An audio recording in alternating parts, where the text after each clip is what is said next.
Welcome again to Joe Stunner Boxing. I hope you're doing well. The weekend is nearly here. God. And it's cooled down a bit weather-wise in Britain. I don't know about where you are, but yeah, a little bit cooler anyway.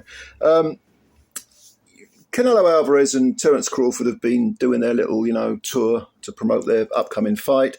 I've made no secret of the fact that I think this is basically a gimmick fight. Catchweights have existed, throughout the history of boxing, of course, but in this day and age, it's different because of nutrition and training methods, not always legal ones. So a jump up of, a stone in weight, 14 pounds or whatever, certainly two weight divisions, is fanciful in the modern game. In the old days, you had plenty of fighters jumping up, one, two, or what would now be called two weight divisions, because the junior divisions, or super divisions as they call them, didn't really exist then, or they did, but they kept coming and going and they weren't very highly thought of. So, for example, a Ray Robinson would go from welterweight to middleweight, even though he could easily have made super welterweight. But now it's, I don't know, I think it's a gimmick fight, but at the same time, that's not to say it's going to be a bad fight. Because if you look at Chris Eubank versus Conor Benn, Eubank Jr. and Conor Benn, brilliant fight. But, all along I thought it didn't really interest me that much because of the weight disparity. I thought they were just there for their father's names, which they were. But it was still a great fight. So let's hope that this is the same. And there is, I suppose, as with these sort of events, these gimmicky events, as we get closer, I find my interest sort of increasing somewhat. Because when you see Crawford and Canelo standing side to side, they don't look that different in weight. Obviously, Canelo is bigger, stronger. I mean, Bud now is 38. 37. I don't know whether it'll be... No, will he be 38 by the time they get in the ring? I'm not sure of his birthday. Canelo's 34, but Canelo turned pro at 15. Bud a lot later. He was a lot older. Bud is, I think, 5'8", listed at 5'8", which is actually an inch taller than Canelo. But of course, dimensions don't matter. It's what your natural weight is. And Canelo certainly has, shall we say, filled out. How he did it, I'm not too sure, but he's filled out into that super middleweight division and in fact became undisputed champion. Was it roughly a year? But one thing that Dan Raphael touched upon in a recent interview he gave for IFL is the resume, the respective resumes, because there's no doubt that Alvarez, his resume is, deeper than the Mariana Trench.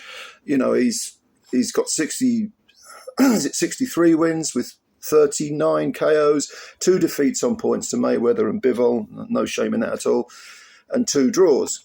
And I mean, who hasn't he fought? I mean, it's quite astounding when you look at his resume. I mean, I've lost count of how many British fighters he's beaten, but 6, is it? And he fought Golovkin 3 times, and he's won belts at various weights. He's won belts at 4 weights. Whether he was a actual world champion at 4 weights, I don't know about that, but but he was beating up even as far back as 15 years ago. He was beating up people like Kermit Cintron, Shane Mosley, people like that, who were again past their best, and he was stopping a lot of them. Josecito Lopez, he stopped, but then he fought Mayweather. He beat Austin Trout. That was a good win. Then he fought Mayweather. Do you know the Mayweather fight was 12 years ago now. Time does fly, as we know. And then after that, he built his resume, and but there's no doubt his resume, dwarfs Bud Crawford's. Crawford, Spence is the best name on his record. Okay, we can now say that Spence might have been damaged goods by the time Crawford fought him, but I'm not a believer in rewriting history and second guessing in, oh, so-and-so lost, but they had an injury. Yeah, or, so-and-so, they were past their best. Well, don't get in the ring then. Don't get in the damn ring. Don't lose and then try and take away the guy's, plaudits. Crawford's performance against Spence was absolutely sublime, a magnificent performance. But if you look at his resume, even from a UK point of view, the bigger names that he faced, like Kell Brook and Amir Khan, they were way past their best. And he was, stopping people like Kavalauskas and Sean Porter. That was his final fight, Sean Porter. If you go back down to 140, who did he beat? People like, hang on a minute, I'm having a senior moment. Victor Postal was one. Hank Lundy. People like Delorme, and now these are B- level fighters. I mean, do you take for example even a win over someone like Gamboa, Yuriorkis Gamboa, who was undefeated at the time in 22, 23 fights.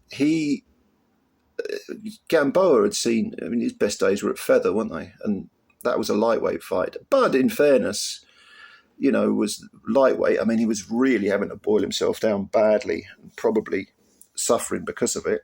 But he still managed to go to Scotland and win his first title against Ricky Burns. And Burns I think his achievements are underrated because although he was never an elite fighter, he was a very, very good lightweight fighter.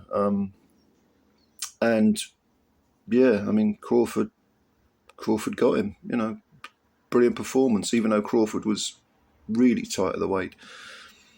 The question is, of course, does any of this matter? Do resumes matter? And I would say not really, because even though Crawford has a far inferior resume to Canelo, he nevertheless has wins over decent fighters, not great fighters, but decent fighters. There aren't many Hall of Famers on Crawford's resume, but there are definitely plenty on Canelo's. But it's not like, for example, Deontay Wilder, his first 30 whatever fights, he was fighting just like D-level fighters, D-level fighters. And when he did win a belt, he was very, very carefully matched. This is not the case with Crawford. Crawford's ducked no one. Don't forget Crawford was on the outside when PBC was flying high, and there was all that other side of the street crap they used to talk. But when he did finally get his fists on, Sean Porter and obviously Spence, we saw what happened.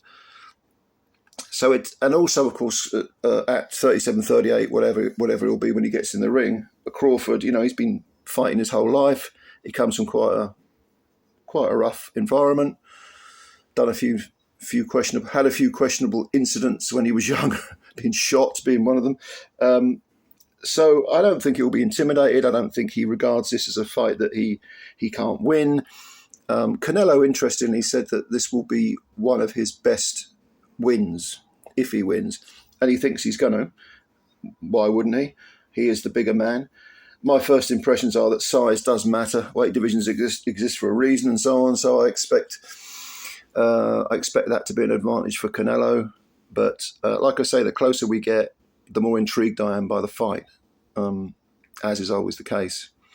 When fights get announced, especially if they're like this, if they are sort of gimmick fights, I tend to sort of not really pay attention to until we get closer to it, because I just think it's pointless. Oh, they're going to fight, great, or no, I don't like that fight, whatever.